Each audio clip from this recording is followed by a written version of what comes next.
Chapter 7. On the buses. When you're anticipating and dreading something, it has a habit of creeping up on you all the faster. So too, it is with this damn bus trip. We're sitting in the bus, me at the front a few rows back from the driver, with a collection of miscellaneous old farts George described to me as regulars, waiting for a few last-minute arrivals. I groan silently as Vula and Angry Joe get on the bus while talking animatedly about something. Even though they're both speaking Greek, I'm pretty sure I know Vula is filling his ear with some crap about her wonderful system. But much like a Melbourne Demons supporter expecting their team to go all the way this year, I just have this feeling that it's not going to work out the way she thinks. Yet again. At times, when I've been doing my rounds out on the gaming floor between the machines and the mug punters, I'll find myself wondering what their personal lives must be like, if in fact, any of them actually has one.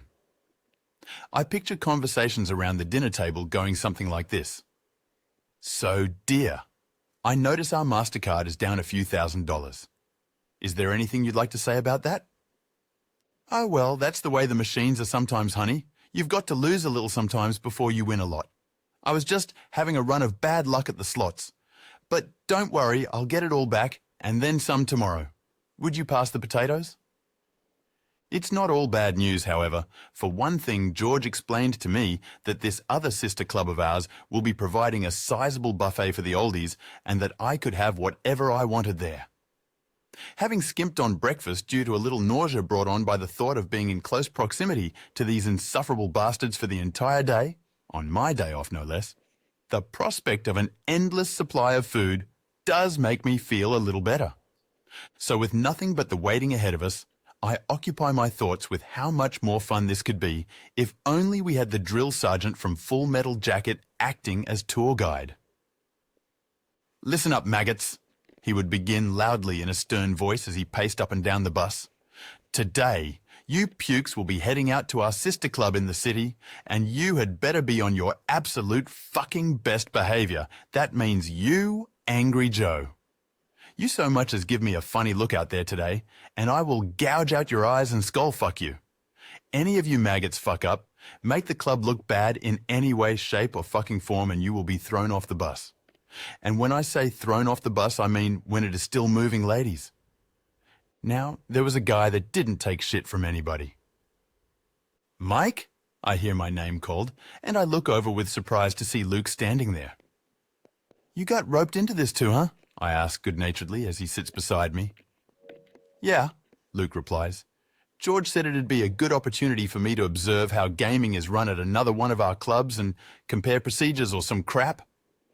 Sounds like the kind of bullshit he's famous for, I answer with a grin.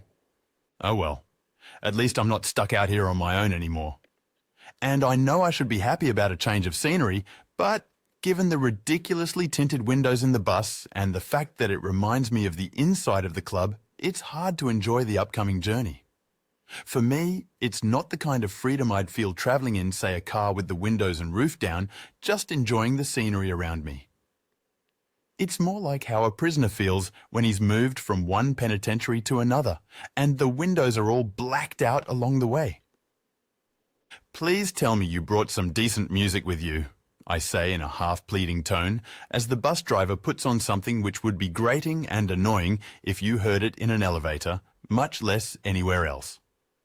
Minutes later, we're immersed in the random collection of tunes Luke's brought along with him as the bus ambles its way slowly out of the club's car park and then onto the freeway to begin the journey.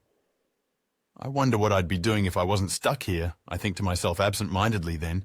Probably nothing much. After a while, Luke takes out a few sheets of paper and begins looking through them. I recognize almost immediately the mug shot like photos on them. Self-excluded punters? I ask him, and he nods. Let me guess. George wants you to see if you can spot any of them in the club.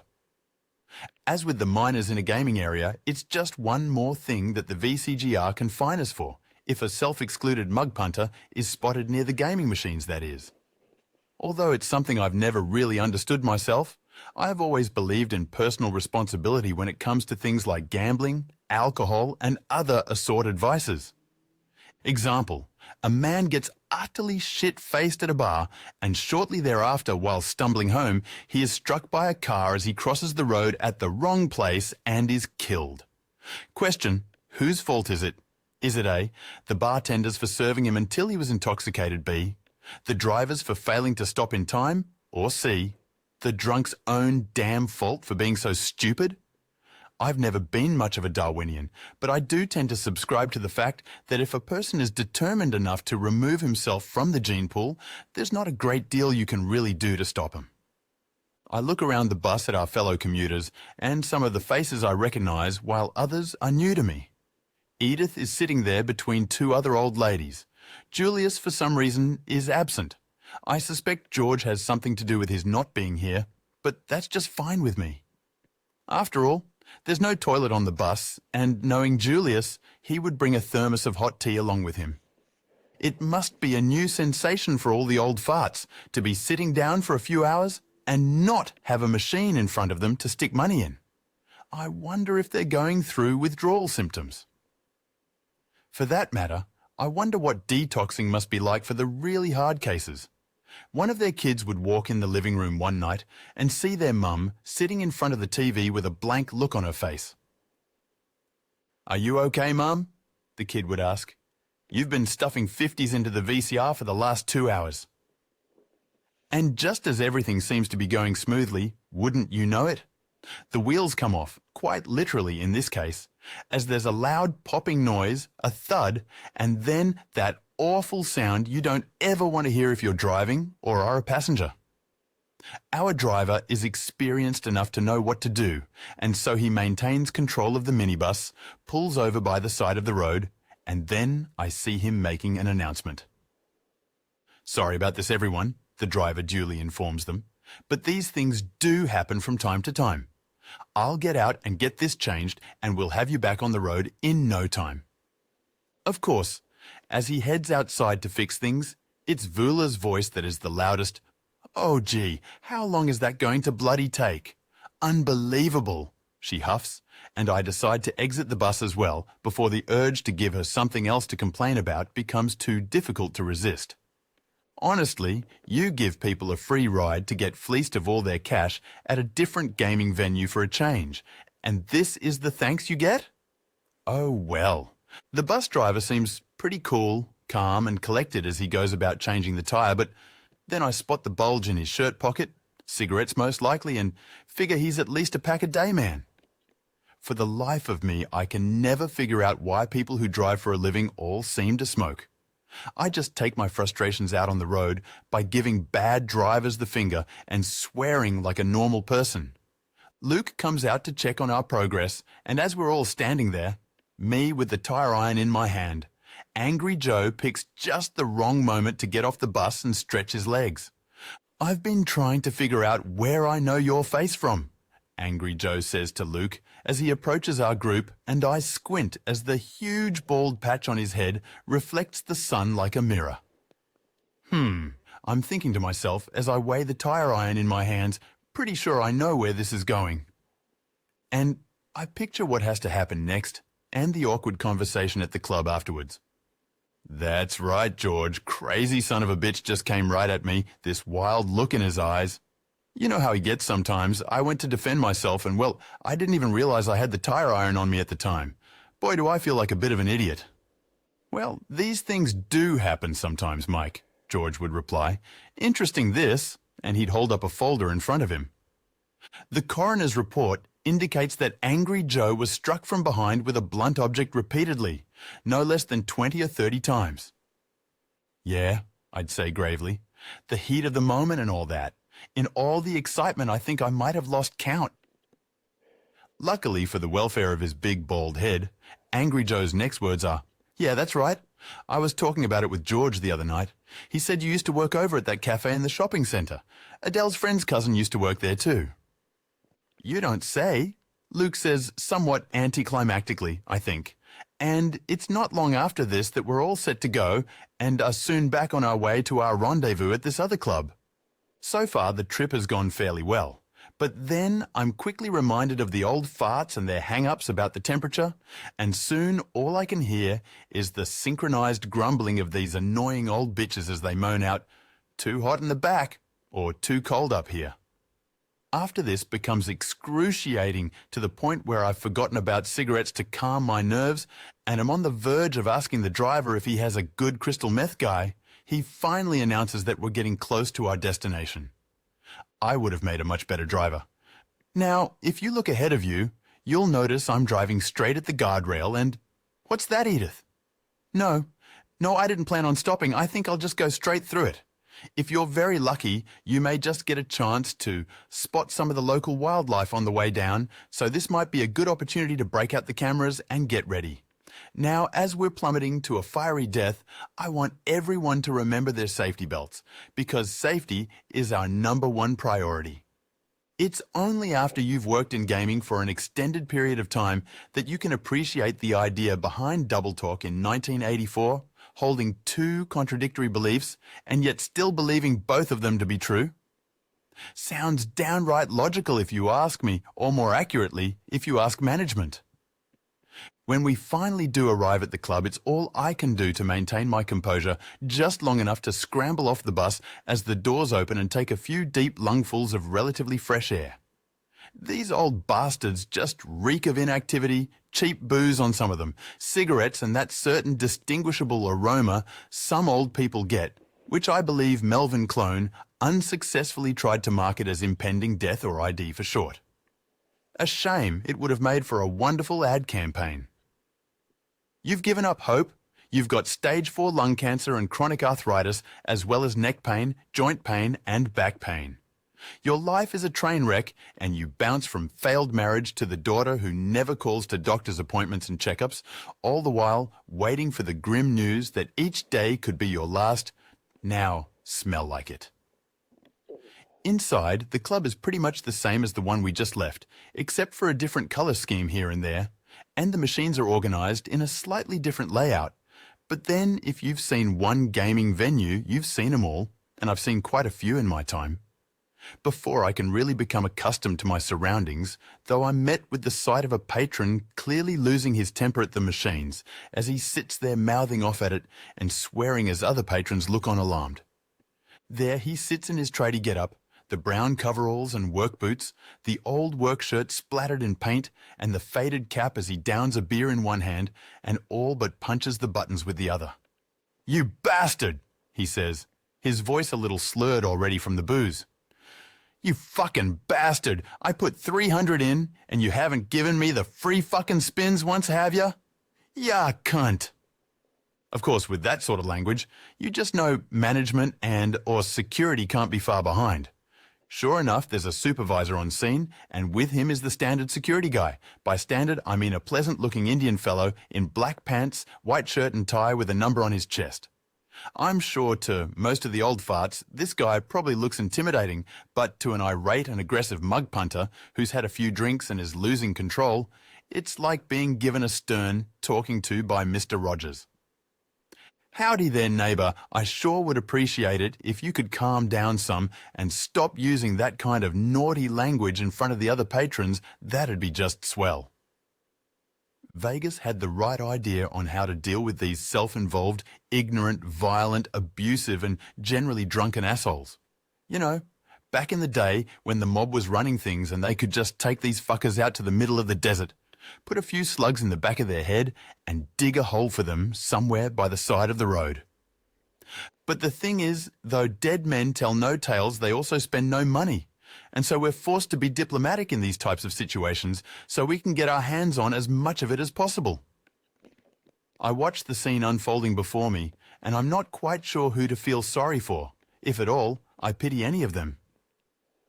The security guy is trying to play the best friend card, talking to him as one's mate would if one were intoxicated at a pub or bar and becoming just that little too boisterous for management and staff to handle. Not at all like some of the nightclub bouncers I've seen in the way they handle fights and disputes. They get in there, get physical if they have to, and drag the offending party or parties out by the scruffs of their necks, then dump them most unceremoniously out on the street with the rest of the trash. No, The really great tragedy here isn't that these sorts of altercations occur at our workplace. It's that all the other old farts are so engrossed in their own dramas with their own machines that there's no one to provide a running commentary on them as they progress and escalate. So out of boredom and necessity, my mind conjures up an animated-looking Richard Attenborough to do just that. And so we see here, Attenborough would begin, the animated and roughly spoken indigenous Yobbicus cuntus in his native environment. That being any place where a member of his species might partake in an astonishing amount of alcohol in a limited period of time, while either smoking, gambling or ogling semi-naked females while chanting the Yobbicus cuntus mating call of "Show us your tits." We see here also the two other species native to the world of gambling, the supervisari, species coming from the Latin, generally sit on my fat ass while others do all the work, and the always insecure Securitas Maximus as he attempts to guilt, cajole, plead with and in general use any combination of words to lure Yobbicus cuntus out of his watering hole so that he may become the problem of another guardian species, the always vigilant Coppus onthobietus. But wait, I think to myself as the man begins losing the fight to be dragged out of the place. Maybe Attenborough isn't the right man for the job after all. Maybe Morgan Freeman would do a much better job of narrating the struggle of an oppressed working man, such as this bloke obviously is. Moreover, he'd do it in a voice that is generally more pleasing to the viewer's ears and easier to listen to.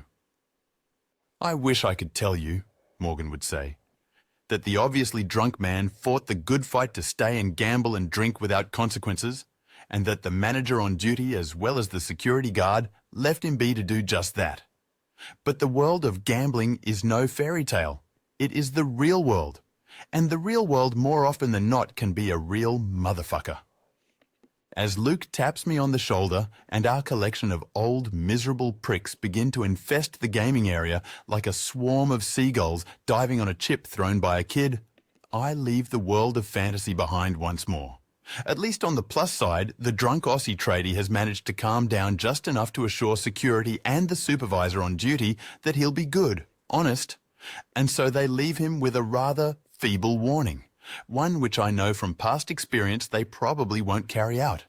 So, yet again, as is often the case in the world of low-stakes gambling, stupidity has a moment of weakness and triumphs once more over his opponents of occupational health and safety and general common sense. That guy was losing the plot just a bit, don't you reckon? Luke says, as we're sitting at a table by ourselves as far from the gaming machines as we can be while still close enough to the food so we can get up and pile it onto our plates. It's important for us to get in early and grab what we can because once the clarion call from the gaming staff member goes up that there are now snacks and food available, suddenly every old fart in the place forgets about their bad hip, their aching back and their dodgy knee and will not hesitate to hip and shoulder their best friend out of the way to get their grubby little mitts on a few free oily pieces of pizza. It's about the only time, in fact, you actually see them displaying signs of life that aren't connected to something happening on their machine's screens. I don't understand why we're even allowed to serve these people alcohol in gaming, I reply. I mean, isn't it obvious by the ridiculous amounts of cash they lose each day that they kind of have willpower problems enough as it is? Throw booze into the mix and suddenly with no inhibitions, they're even less concerned about how much is left in their wallets until they wake up sober the next morning. I'm sure that's kind of the point, Luke says with the cynicism we're both feeling, and after we've given new meaning to the words, all you can eat, we just sit there for a time, feeling full and satisfied until duty calls and a certain sense of obligation. Then it's back to the gaming floor we go, and of course feeling full and happy as I am, the first punter I run into playing the machines is Vula. How are you going with this machine, Vula? I ask pleasantly enough as I see her sitting there looking flustered as usual and deep in thought, almost as if she isn't playing a game of pure luck and is instead halfway through a final against the Russian chess champion Garry Kasparov. Not good, Mike, Vula answers with concern. Not good at all. This one she not want to give me the free spins. I've been working so hard with this one. Unbelievable she is. I just know it's coming. I'm sure of it. Ah, I reply as I look at the screen. Where's the gold? That's one of my favorites with the free games feature. I remember one time I was going out for a meal with my friends at Crown Casino. And so I regale her with the tale once more of how I threw $50 into one of these machines, accidentally bet $10 a spin, and walked away with 255 minutes later, making sure to throw in my "can you imagine" line just for good measure. It always warms my heart to see their reaction from that one. In fact, I get so lost in telling the story that I fail to notice I've just dropped a particularly potent yet silent fart, perhaps due to overindulging at the buffet table. Thankfully, Edith is sitting nearby, and so as Vula sniffs at the air, I kind of look at her a bit, and then look over in Edith's general direction, nodding her way as I wrinkle up my nose. "Oh, that's awful!" Vula exclaims as she puts a hand to her face, and I inwardly swell with pride as she gets up from her chair and leaves to find another machine. Edith, for her part, goes on playing, oblivious to the fact that she's just become my patsy, my Lee Harvey Oswald, in a continuing social experiment of chemical warfare in gaming venues. She's playing the Pink Panther machine. And since I'm technically not working today, I spend a leisurely 5 minutes or so just watching the reels spin and listening to that catchy theme music. Hell, even I find it alluring and captivating at times, and I'm not the one playing it. But of course, peace is a priceless Ming vase in a porcelain shop whose grand opening is gate-crashed by a party of drunken elephants. And so the moment Angry Joe appears on the scene, it's pretty much shattered. "Not having any bloody luck today," Joe says in his usual belligerent tone as he looks around the place, most likely looking for someone to blame his misfortunes on. "Hey," he says then, "isn't that the Where's the Gold machine, Mike? I remember you telling me that story of how you put $50 in and won 250 or something just the other day." "Yeah," I say, a smile spreading across my face. "That's the one, Joe. You should have a go at it. Maybe your luck will change," knowing full well that Vula just left that particular machine. "You know what?" Angry Joe replies and sits down as he pulls out a $20 note. "Fuck it, Mike, I think I will. My luck can't get any worse, right?" To keep busy and look like I'm sort of working, I watch him play and give running commentary, since this is a game I actually sort of understand. Sure enough, on the third spin, he actually gets lucky and grabs my arm as I'm distracted by the Pink Panther's music yet again. "Mike! Mike!" Angry Joe is all excited. "I never seen the 3 dynamites come up like this before. What does that mean?" "Congratulations, Joe," I say, rather positively then, since a win might, just might, mind you, calm the prick down for a while. "You've won the free games. You just press that button and the screen comes up and you have to pick one of the characters." At this point, as Angry Joe is trying to decide between the dopey-looking cartoon dog and the dumb blonde bimbo I like to think of as gold-digging whore, Luke makes an appearance and Angry Joe immediately asks him for advice as well. "Which one do you think I should pick then?" he asks Luke. "You gotta go for the hot chick," Luke tells him. And so he presses the button, and we all watch spellbound as the major prizes start piling up. "Oh," I say. "Gee, Joe, that's a lot of free games you just won. See here." And I point to the screen. I mean, 3 symbols like that is a really good thing. I think I've only seen it happen once or twice. The reels in the free game feature begin to spin, and Angry Joe's eyes light up as the pictures on the screen turn pretty much all gold. Anyone with half a brain, which I guess means Luke and me, can see it's going to be a big win. $950! Angry Joe is excited and uncharacteristically happy as he presses collect, and a girl comes over to write him a ticket. On top of that, Vula reappears since she can somehow smell people winning and has a horrified look on her face at the fact Angry Joe's just won on the machine she left a few minutes ago. "Unbelievable!" Vula is shrieking, practically hysterical. "I leave that bloody machine for just 5 minutes, put the sign on it, and you take it away and get the big prize. That's not bloody right, Joe," Vula is complaining. "Bullshit, woman," Angry Joe responds, more like his usual self though, for once I'm on his side. There wasn't a sign here when I sat down, was there, Mike? No, I answer casually. No, there wasn't. I've been here since you left watching Edith play the Pink Panther, and when Joe sat down, I didn't see a sign there at all. You know, it's like I always say, luck's a lot like being struck by lightning. Why, you've just got to be in the right place at the right time.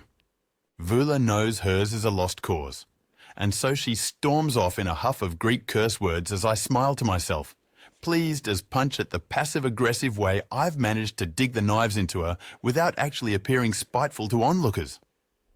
In the art of war. I like to think of this practice as killing them softly with kindness. That woman gives me a migraine, Angry Joe says, as a young girl writes up a ticket for him. I feel sorry for the poor bastard she's married to. Though I'm agreeing with his assessment inwardly, I think they would make a great couple. Vula would be her usual obsessive-compulsive self around the gaming venue, though at home, always going on and on about her system. Then one day, Angry Joe would have a psychotic episode, bludgeon her to death with the nearest object available, and more importantly, with Vula dead and him in jail for a while, the club would have peace and quiet. I see Luke going off to talk to the Aussie tradie, so I begin doing my rounds as well, checking in with the odd club regular to see how they're enjoying their trip. Of course, it's about as much of a change for them as a Marlboro Red smoker changing to Marlboro Blue, but then that's not an opinion I'm ever likely to share with any of the mug punters. Shortly after this, as Luke and I are chatting together out on the floor, Angry Joe comes up to us and surprises us both by handing us each $20. Gee, thanks, Joe, I say. Don't mention it, my boy, Joe replies, a rare smile crossing his lips. You picked the machine for me, and Luke here picked the girl. For the rest of the day, I just bask in the glow of my successes here. It really is true with luck that you have to be in the right place at the right time. It's just that when you say it to someone who's always losing it kind of comes off as being ironic. Or, as I like to say, a truth that's told with bad intent beats all the lies you can invent.